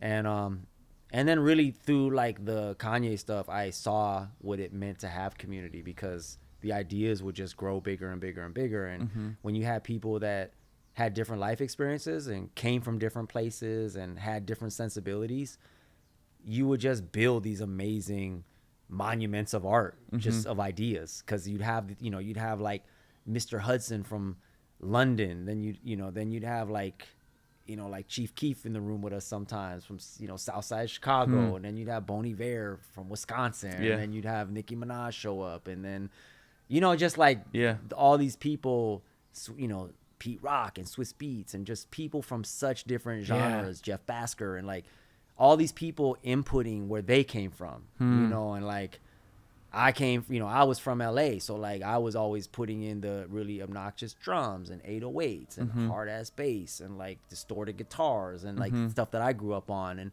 but it was so different than what like Bon Iver would want to put into a song or somebody else, and to this day it's still I still like that. I like having people do that, and so that's why I've realized community is so important, because you need that unity in diversity. Yeah, like you need to be unified with a group of people that have diverse ideas, because that's when the magic comes. Because if you got a room full of fools that all do the same thing, everybody's just like, yeah, that's fire. But like, I want somebody to be like, damn, what if we replace the drums with like, banjo hits?